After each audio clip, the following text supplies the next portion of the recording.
Hello， 大家好，我是打呼。今天的影片呢，想要来跟大家一起用全脸日系彩妆完成今天脸上的妆容。然后我自己今天画下来呢，我意外的很喜欢、很满意日系的彩妆品，因为通常大家看我的影片应该都是韩系的彩妆比较多。然后今天这部影片让我决定，我之后一定要多多尝试日系的彩妆品。而且我觉得日系的彩妆品真的很适合新手，或者是你喜欢通透自然的妆感的人，因为他们的彩度都不会太高，然后画出来真的有一种很清新的感觉。希望大家也会喜欢今天的影片，那我们就赶快开始吧。防晒呢，今天要用晒上的防晒润色式底乳。那我这一条呢是白色的，它有分粉色跟白色的。那这一条它的后面的包装是写提亮肤色不泛白，然后它是有含保湿成分，还有皮脂吸附粉末跟柔焦的粉末，所以它上起来应该是那种有一点控油的妆前吧，我猜的。我先挤在手上看一下它的质地，那微微的会流动，是有一点点保湿度在的。就上脸看看。看一下它的提亮效果怎么样？它这个好像有一点点难推匀呢。你看它推，然后会有这种痕迹。好，我现在上完半边，我觉得它的提亮效果很自然这个提亮效果我还蛮喜欢的。然后我发现它有一个还蛮厉害的一点，我拉近给你们看。你们看一下我这两边的毛孔，上这个防晒的这个部分比这边柔焦很多而且这边其实完全看不出来有什么毛孔，但这边毛孔就很明显。还有我鼻子的部分，我觉得它柔焦毛孔的效果很厉害然后你上完它，其实你会感觉到有保湿，但是又可以感觉到它好像有一点点控油的效果。好，那我现在来把半边脸完成。大家如果遇到这种很难推开的，就是用拍的方式会比较好推。然后它这一条 SPF 50+PA 4个加，防晒系数还蛮高的。这一条是没有添加香料跟矿物油还有酒精的，所以敏感肌应该也可以用这一条。如果你不喜欢上粉底的话，我觉得这种防晒就还蛮适合的。只是这一条真的偏难推。好，我现在整脸上完了，我再拉近给你们看一下刚刚毛孔的部分，是不是就比刚刚柔焦很多？因为我觉得它提亮的效果真的很自然它整个上完完全不会有那种黏腻感。我觉得这条好像除了它比较难推开之外，它其他的地方都还蛮好的底妆产品的话有两个，一个是 Integrate 的这个光透素裸颜美肌乳，然后还有一个是 Sofina 的控油持效妆前隔离乳。它这个其实算是隔离，然后这个算是底妆。我们现在用一下 Sofina 这个妆前隔离，然后这个用之前要摇一下，它是像那个防晒里面有一个。有听到那个声音？其实这个我自己用过蛮多次的，然后我有把它放在我的粉底之前用然后其实我觉得它控油的效果好像还好，我自己感受不到它什么控油效果。然后给你们看一下，它挤出来是这样粉色，然后是会流动的，然后它有一个蛮重的酒精味。我自己觉得这一款隔离它也是很适合你想要伪素颜的时候用的一款。如果你又有想要微微的控油的话，它其实抹起来有一点点粉粉的感觉，就它会让你的皮肤感觉更雾面一点。你们看一下这一块跟这一块的差别，就是这边更提亮。它这个是 SPF 16 PA 2个加，所以我会建议大家就是用这个之前还是要再上一个防晒，不然它的那个防晒系数有点太低了，你就可以直接把它当成底妆使用。不然我觉得如果用这个然后再用底妆，然后前面再加一个防晒，底妆的部分东西会有点太多，脸可能会有点负担感。我们可以看一下这边的脸跟这边的脸相比，就这边感觉雾面蛮多的。接下来呢，来用 Integrate 的这个给大家看。那这个它有 SPF 30，然后 PA 3个加，在这个就是比较符合日常的需求，就是防晒系数不会到很高，但是它就是也不会到刚刚Sofina 16而已。给大家看一下它的质地，也是会流动，然后它是有微微一点点粉肤色。其实我当初是觉得它的包装很可爱，买它，但是没有想到我用了之后，我意外的还蛮喜欢的，就是它可以很简单的就让你的肤色均匀，然后校正你的蜡黄，但是它又不像那种适底乳，质地会稍微比较乳一点点，它就是像水一样。然后它这个用推的话，很容易会有手痕，所以如果我要用手的话，我都会这样的拍。然后我觉得它上起来的提亮效果很棒，我很喜欢把它当成今天没有想要画什么一个比较大的妆，我就会用这个。但是它完全不持久哦，就它是很容易脱妆那种。这一款它其实没有什么遮瑕度，最基本的帮你校正你的肤色，然后让你的肤色看起来比较提亮、比较均匀一点点。我们可以看一下这边的妆感，这边的妆感其实是保留那种光泽感的感觉，但是 Sofina 这边就是雾面。那我来总结一下这3款妆前好了。我觉得如果你是油肌或者是混合偏油的话，你在夏天的话就是选 Sofina 跟晒上这2罐。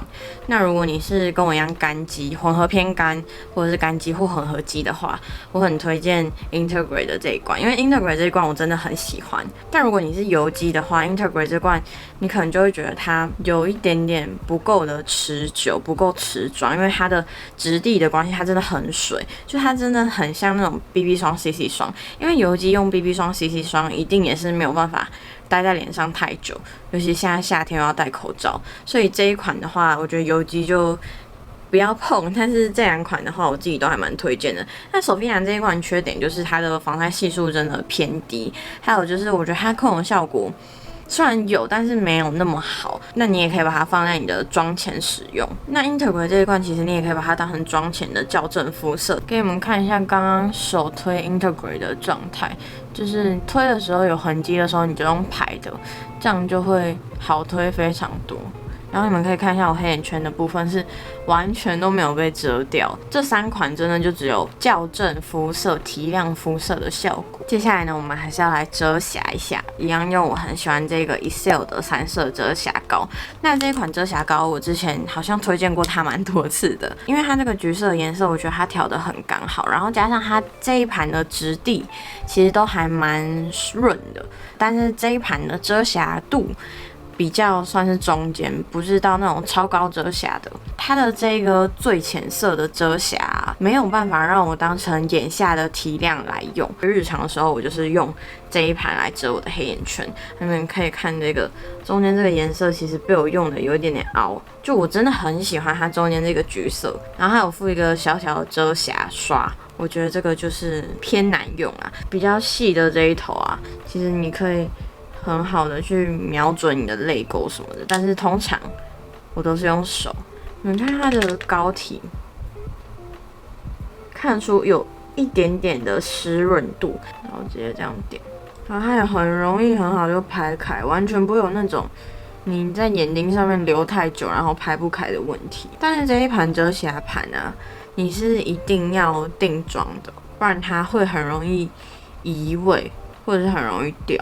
我们可以看一下2边，这个是用橘色稍微校正过的。其实这种橘色的校正，我会建议大家放在底妆前先用。你放在妆前先用的话，可以减少你眼下粉感的程度，就你眼下的妆感可能看起来就比较不会那么厚重。这样子的话，我觉得就是很清透，然后很自然的底妆。如果大家真的不想要底妆看起来很有妆感或者是比较厚重的话，我觉得真的都可以买日系的妆前，因为我觉得日系好会做那种校正肤色的妆前乳，他们做妆前做得很厉害，然后你再搭配一个像这种比较润、比较没有那么重的遮瑕去遮你的黑眼圈，这样子的底妆就很自然、很好看。好，我刚刚还是有在用一个偏白的遮瑕膏提亮一下我的眼下。我会建议大家这种妆前乳一定都还是要再定妆，不然它很容易就被抹掉或推掉了。接下来眉毛的部分呢，我要用 Cat 的这个3D 染眉膏，那我的色号是 BR1， 这个染眉膏我真的很喜欢眉毛超级简单，刷一刷就好了。因为如果你跟我一样，你的眉毛是比较浓密、比较黑的，你就是修出一个你喜欢的型，然后染眉膏刷一刷就好了。而且它这个染眉膏持久力很好，通常你流汗什么的，它完全都不会掉。你晚上回家，它还是很定的在你的眉毛上。接下来呢，我们进入眼妆的部分。眼影盘的话，我买了这个 CanMake 的舒芙蕾眼影盘，然后这个色号是 M04，这个好像是他们最新的颜色。我们现在手部刷色一下，其实我还没有用过日系的眼影盘，我大部分都是用韩系的眼影盘比较多。从来都没有用过日系的。它这个后面还有教你怎么画。那我们等一下就用这个来画画看好了，给你们看一下刷色。它这3个颜色看起来是那种雾面，但其实它不同的角度看，它会有微微的反光，就是有那种断面的感觉，就是有那种珍珠的光泽感。然后它这一颗是珠光色，它这一颗很漂亮而且很细致。然后它这一盘摸起来的粉质都还蛮好的，而且超级好延展。你们看我刷到那么长。它这个颜色啊，不知道上在眼睛上会怎么样感觉蛮恐怖的。你们可以看一下它的这个珠光色，还有一点掉粉，但是我觉得它整盘的质地都蛮好的就是它压得很实，然后完全没有那种飞粉。好，那我要跟着它上面这个脚法来画。这个眼影盘的画法比较不像是我一般会画的那种方式，所以我自己觉得好像还蛮有趣的。所以先用这个颜色，然后画在眼睛的前半段，真的一点点那种飞粉的感觉都没有就不管是刷具或者是在盘里面，完全没有飞怎么那么厉害？我觉得它显色度好像有点普通就是它画起来很清淡，但日系的眼影是不是都这样啊？就是画起来都偏清淡，但它其实是可以叠加的啦。但是你好像不管怎么叠加，它最多差不多就是这样子，没有办法再更深。然后这个颜色其实我还是整个眼皮都打底，下眼皮也来一点，因为它那个上面的画法，它只教了上眼皮。但是其实下眼皮如果不画的话，整个眼妆会感觉很不是一体的。所以下眼皮我还是自己打个底。但这个颜色其实很好看它的发色度好像就是比较清淡一点。然后它上面写说在沾这个我觉得很恐怖的颜色在眼睛的后半段。我会觉得这个颜色很恐怖，是因为就它看起来很芭比粉。有其实这个颜色它上在眼睛上没有像刚刚刷色那样子那么感觉让人觉得很恐怖。我觉得它上在眼睛上颜色很好看然后下面我想要再加深一下，然后我要再用手沾这个颜色。然后他说点在眼睛的中央，我们看它这个超漂亮的，而且真的很细致。然后他就是说这个最深色拿来当成眼线，那这个部分我们夹完睫毛再来画。我觉得其实这个眼妆还蛮好看的，就是很简单，然后它整体的发色就是真的偏清淡。然后我本来以为它这个粉会很恐怖，但其实画起来还蛮好看的，就是出乎我的意料。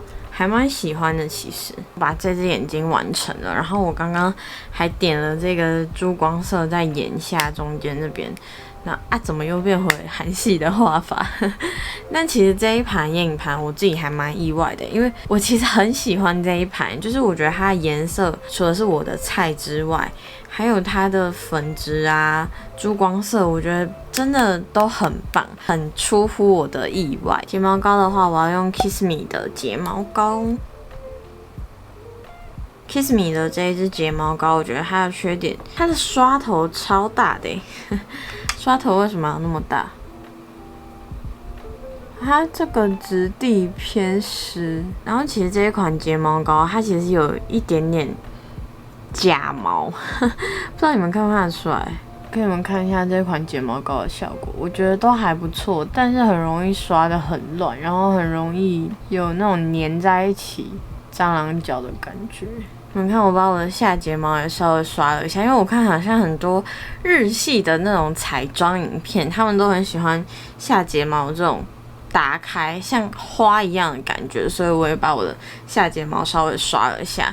然后这一款睫毛膏其实我还蛮推荐给你睫毛本身比较稀疏的人，因为我觉得它还蛮可以增加你睫毛的分量感，然后它的纤长效果也还不错。然后因为眼线的部分呢，我自己有买了2支眼线一笔，所以我就不用那个眼影盘的深色了。我就想要直接跟大家分享这个眼线一笔。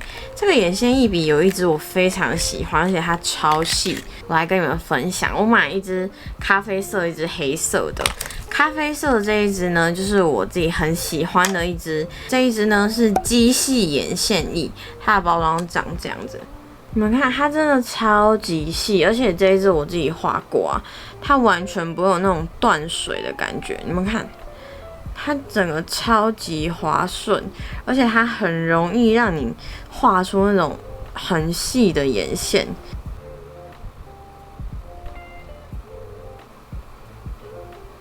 我们看这是它画出来的感觉，然后其实我把它再用粗一点点，因为它画起来真的蛮细的。如果你是想要找那种可以画很细的眼线一笔啊，这一支我真的超推。然后如果你是比较喜欢那种欧美粗一点的眼线的话，这一支的话你可能就要描很久，这一支可能就不适合你的那个滑顺度、出水量都超棒、超赞，这支我很喜欢。然后这一支黑色的呢是机细滑顺眼线胶笔，那这个颜色我是买黑色的。那大家要注意哦，这个眼线胶笔啊，它是转了就回不去了，所以一开始不要转太多。那它也是非常非常滑顺，而且它的黑是真的好浓密的黑，超级滑顺。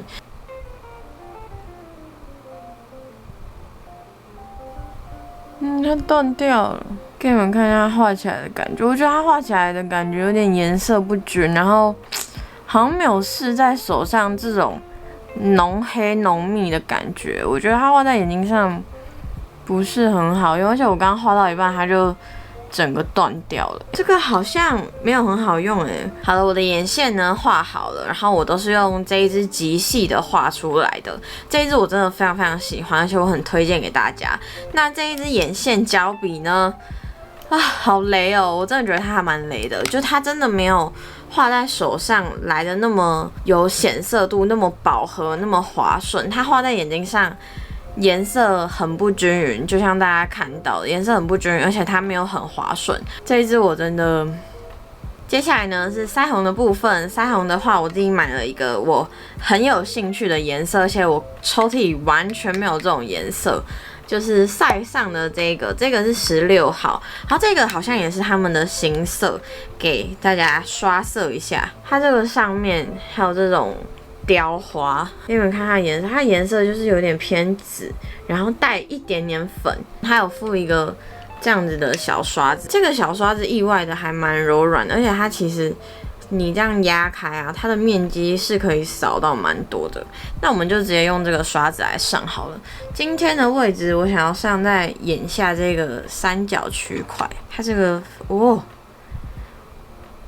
我才沾2下，它其实有一点点难刷开，但我觉得算不错用啦。算这种会附的小刷具来说的话，我觉得那个刷子是还蛮不错用的。它这个腮红很显色它整个刷开其实是有一点点偏红紫，还蛮自然的，不会有那种很紫的感觉。像这个腮红颜色，我真的觉得超好看的我很喜欢这个腮红颜色。接下来唇膏呢，我买了这个超黑，大家根本看不到。这个是 Kate 的怪兽级唇膏，这个色号是02号。其实他们这个系列的颜色我好像都没有特别喜欢，但是因为我看到太多人推荐这一支唇膏了，所以还是很有兴趣，然后就想要买回来试试看。我特别选了一个比较符合这个妆容的色系。那因为质地的关系，所以很清透。可以看一下它上在嘴巴上，它上在嘴巴上显色度很好而且它很润。我记得我那时候去试色的时候，它是会染唇的，因为它有染在我的手上。给你们看一下，它是会有微微染唇的。我觉得我自己擦这种水润型的唇彩啊，整个擦满就会看起来很老，所以我都会把外围稍微擦掉。这支唇膏非常非常的滋润，会染唇的唇膏。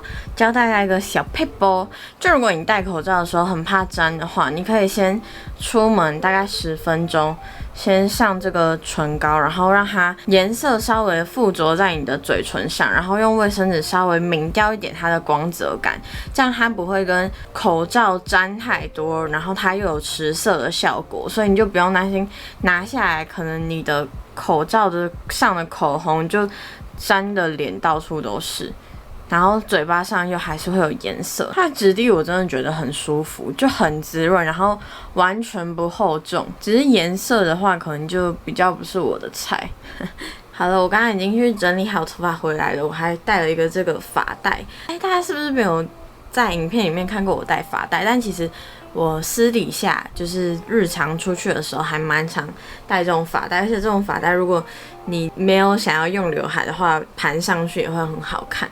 今天的东西我意外都还蛮满意的，尤其是这一盘眼影盘，这一盘眼影盘真的很出乎我的意料，让我很喜欢，而且会让我想要再更多尝试日系的眼影。如果大家有经过日本的药妆店啊，都去摸摸看这一盘粉子，这一盘粉子真的很好，而且我有发现日系的彩妆画在脸上的那种通透感、清新感，真的不是像什么韩系彩妆可以带来的。而且我觉得日系的彩妆真的很适合新手啊、学生，或者是你不喜欢脸上彩度太高的人，因为日系的彩妆通常都做的蛮自然的，但是我觉得它在自然里面又有一种给人家很精致的感觉。我之后应该会多多尝试日系的彩妆。大家应该都知道，我比较常买韩系的彩妆，我几乎很少用日系的彩妆品。我觉得今天是一个很好的尝试，让我爱上日系的彩妆。然后这个腮红我真的也觉得